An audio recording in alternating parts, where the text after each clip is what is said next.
Thank you for joining me for how to sell your home successfully.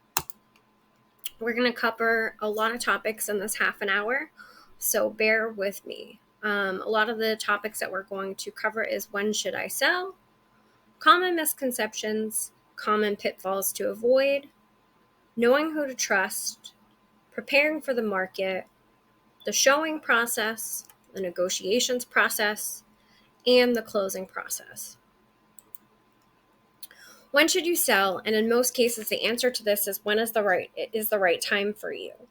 There are always buyers out there, and every day new buyers enter the market because people are always in a position where they need to move.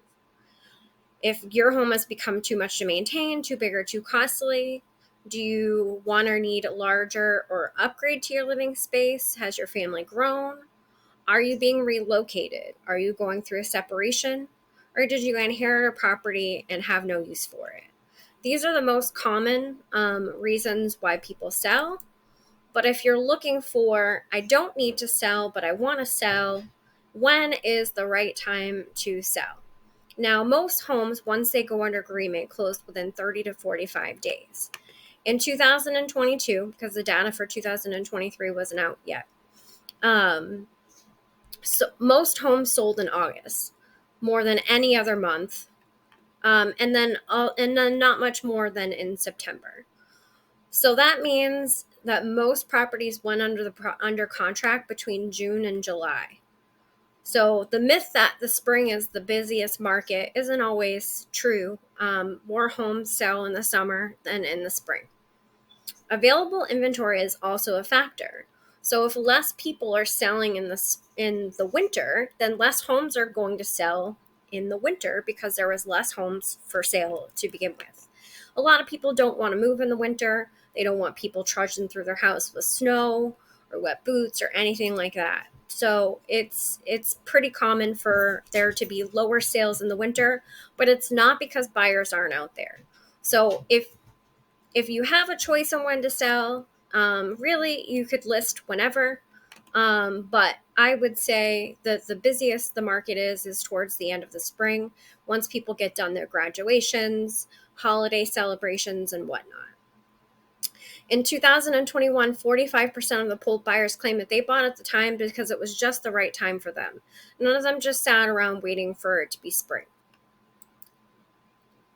The other thing too is if you are listing in spring when everybody else thinks to list for spring, then you are competing with all those other listings. Whereas if there's lower inventory and there's less homes for you to compete with, then the buyers only have your homes to look at. One of the common misconceptions that are out there is really based around government-funded loan types. And this really comes from miseducation, unfortunately, from fellow realtors. They offer lighter terms for qualified buyers, making it easier for them to get into a mortgage. They make home ownership more available and more affordable. One of these is a benefit to those who served our country. You can guess it's the VA loan. They ensure that buyers are purchasing a safe home. Pre-disqualifying buyers lowers the amount of people bidding on your home. Having a plan of action to overcome a minimum standard requirement is better than just eliminating them from your buyer pool altogether. So oftentimes you'll see in the market that listing agents will put in, won't go USDA, won't go FHA, won't go VA. And a lot of times these are very, very minor things that sometimes even the buyers would be willing to pay for to have corrected to be able to buy the home. So I think it's best to have your agent look over the home, point out any areas that would be a red flag for these particular loan types, and then discuss whether or not that's something that you could reasonably take care of, or, hope that a buyer would be willing to do it. Some of the highest and best offers that I've received have come from these loan types. And when you disqualify them before they even get to see the property, you're lowering your buyer pool. The more buyers who get to see your home and are able to buy your home and are interested in your home, the better chances you are of getting the best terms and conditions and the best price. Another common misconception is if I list for more money, I will get more money. And this is also a pitfall. You can, in this market, list your home for too high and people will pass up on it. If you list for more money, eventually people are going to see the house sit on the market. The longer it sits on the market, the more they think they can offer you less and less and less and less. If you price your home strategically, it will sell very, very quickly, and people will outbid each other. And you cannot underprice a home in this market because people will pay more if that's what's required, if they think that the home is worth the more money to get into it. Now, when you look at the days on market, all the homes that went under contract within 0 to 30 days sold for 102.99% above the listing price. So that means they got that much more of a percentage above what they were originally asking for. When you look at homes that sat on the market for more days, 31 to 60 days, 61 to 90 days, 91 to 121 days, you can see that the price goes down and down and down. Once it went past that 31 days mark, people weren't even getting asking price. The average was getting 97%. That's 3% below.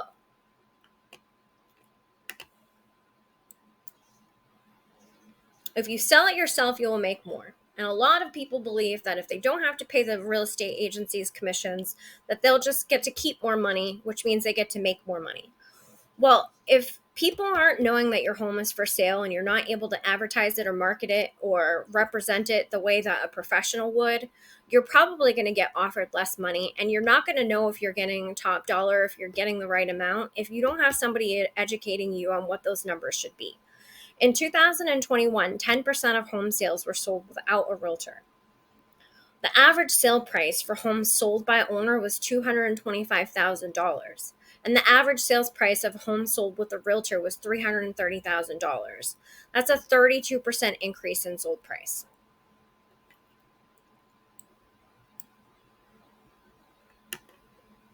I should find the house I want before I list it. Now, if you are in a position where you have to sell your house to buy a house, this is not a good strategy. Think of it this way. If you put your house up for sale and you have these description of buyers who are putting in an offer on your home, tell me who you would pick. So say one of your buyers does not need to sell to buy. Say they have cash or say they have a loan. They don't need to sell to buy. They just have to process the loan and they can close. One of them has to sell their house. It's already listed and it's already under contract with a buyer. One of them is still listed but not under contract. Or one of them is listed but it's not under contract yet. One of them has a listing in place but is not active. So it's not even on the market yet. One of them needs to sell to buy but is not prepared to be on the market at all. Which offer do you think is the most likely to get chosen? So if you wait until the right house, the perfect house comes along, and you're having to compete with any of the 4 types of buyers that are up there, 5, well, the 4 that would be above what your option is, your chances of your offer being selected gets more narrow and narrow and narrow based off of what is available for offers to compete with. I always say that there's a good, better, and a best. Good is you have a listing contract in place. You have the photos ready and the MLS is built so that your agent can use that to show that all they have to do is hit a button and they'll be on the market. Better is your home is listed and it's on the market, and best is when it's listed and under contract. Who do you trust? So the reality is 80% of recent sellers contacted only one agent before finding the right agent they work with to sell their home. 63% found their agent through a referral from a friend, neighbor, or relative, or used an agent that they had worked with in the past to buy or sell a home. Now, most people will use the first agent that they meet, and they don't necessarily know if they're getting the best service that they could get because they didn't interview multiple agents. I usually recommend interviewing 3 agents because it's best that you get who is going to work best for you. The types of questions that you should ask is how they plan to market your property. Do they show the property? Do they do assisted showings? How many homes have they sold in the past? Have they prepared a listing presentation with market stats for you? What is their social media following? Do they have an option or menus of basic products that they offer different levels of service? What types of photography do they use? Are they going to be taking pictures with the cell phone, or are they hiring a professional? Do they offer any other sort of media like video content, 3D walkthrough tours, or drone photography? Do they pay for any social media ads or campaigns such as postcards or emails? Do they plan on doing an open house? Did they come prepared and on time, and did they do their homework? Did they present a brokerage disclosure form and explain what it means? Now, this is the first red flag that I always point out. This is a required disclosure that is supposed to be presented at the first business meeting. If you meet with an agent and this isn't the first thing that they talk about, this should be a red flag. Did they review the listing contract with you and explain what the terms and conditions of it mean? Or did they just tell you what their terms and conditions were?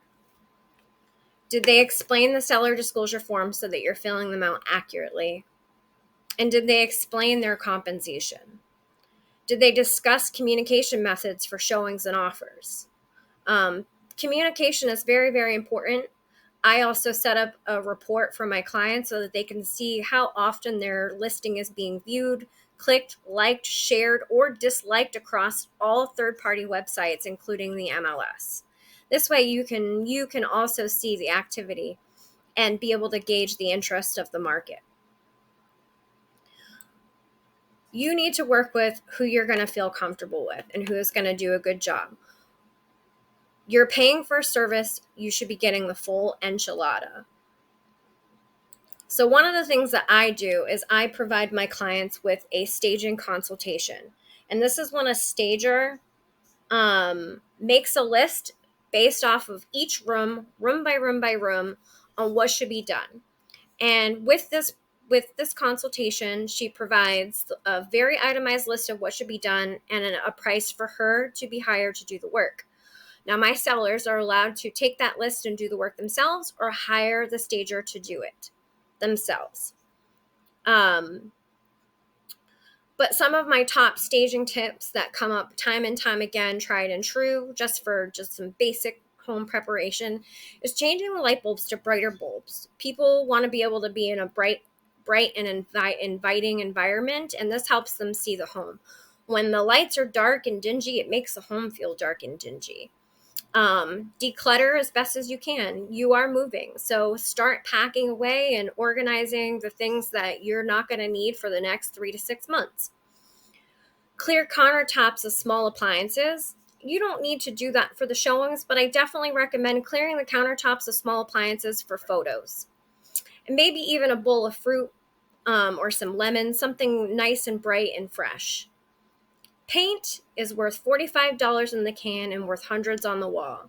Now, it's not always within people's means or ability to be able to do that, but a fresh touch-up of paint in the rooms that need it the most can go a long, long way. Removing curtains for the photos. It helps brighten up the room, and it helps people be able to see the space without any extra distractions. Pressure washing the exterior. I can't even tell you how many times I've had people say that a home needs work, and one of the reasons why was because it needed a pressure wash, which is something that's really not that difficult to have done. But some people can be really, really nitpicky, and when they see these little things, then they start to wonder what else is wrong, what else hasn't been done, or they think that the home isn't cared for. Pack up any memorabilia or collectibles, and I know that that's probably sad, but one, we wouldn't want anything to happen to them in the process of selling your home, and they can be a distraction from people being able to see the home and not you. And then fresh fruit and plants is a great way to go a long ways. Even some like nice pillows on the furniture can really brighten up a room. So now that the home is prepped for photos, we need to know that nearly all buyers use online tools in the search process. So that's 96% of people use online tools. I have very few clients that don't use online tools, and that's because they don't have online, and I usually bring the online tools to them. The first viewing of your home is the first place where they see it and get to fall in love with your home. So professional photos is 100% a must. The way that I do photos between the professional photography, which you don't want the home to look altered. You want it to look like the home. Um, 3D walkthrough tours, drone and aerial photography. By the time somebody's done looking at your listing online, they should be like 99% positive they want to buy the house. And the reason why I do 3D walkthrough tours and floor plans is so that people can see the layout. Because it's very hard to tell just from photo to photo to photo how the layout and how the home flows. And I can't even tell you how many times people have come to a listing, loved the photos, didn't like the layout. Save yourself and everybody some time and aggravation by hiring somebody that does the whole enchilada. So once your home is on the market and you start doing showings, it's very important to have that conversation with your agent on how you're going to establish showings. You want to talk about what times you are able to have the home shown, how much notice you need, and any plans as far as pets go. If your agent is like me, I use an online system so that people can quickly and easily access requesting and see the available time slots for showings, select their time. I get the message, you get the message, and we agree on whether or not the showing time will work. If it doesn't, then I contact that agent and we try to work out another arrangement. Open houses are huge and they can save you a lot of time, energy, and aggravation by giving buyers an open window period of time to just come in free and not need their agent to be available to see the home. I've had lots and lots of success with open houses. I always host it with multiple agents and sometimes even a lender so that there's multiple bodies walking around your home and keeping up on everybody and making sure that their questions are being answered. It's important to have the home show ready. It does not need to be as perfect as it is for the pictures, but having it clean and tidy is a best practice when you're having showings. Once you go under contract, or even before you go under contract, when you're getting offers, is when negotiations come into play. Once you start getting offers, that is when the negotiations are on the table. There are likely to be 2 to 3 times when negotiations will come up during the process of selling your home. The offer stage, which is when offers start to come in.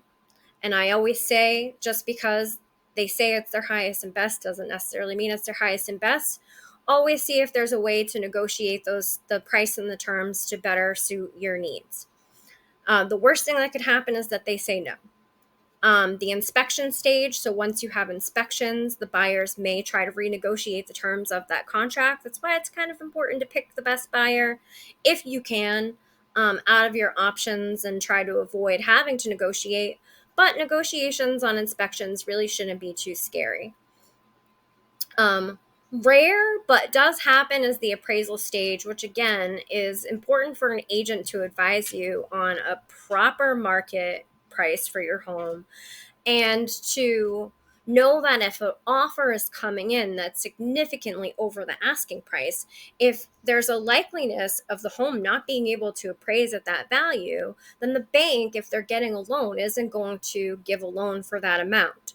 So if the buyer is not willing to cover, and this is a conversation that I usually bring up in the offer stage of the negotiations, if they're able to cover an appraisal gap. If they're not willing to cover an appraisal gap, you're probably better off sometimes taking the offer that's less than theirs, because theirs is going to be more realistic. It really all depends on the situation, but I go through every offer with each client and go over all the terms and conditions and weigh out the pros and cons so that they can make the best decision for themselves. But it can happen that if the appraisal comes in short, the bank isn't going to finance it for that amount. They're only going to finance it for the amount that it comes in at the appraisal. And oftentimes buyers don't have the cash to pay that difference. So you could end up having to renegotiate the sales price. Having a really good realtor can prevent that from needing to be happening in the first place.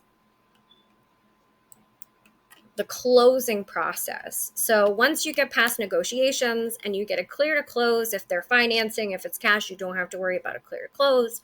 You just have to wait for the buyers to perform their due diligence period and their inspection periods, and then you're cleared to close technically just based off of that. So close to the closing, your agent will gather fuel levels so that the prorations can be credited back to you from the buyer out of their closing costs.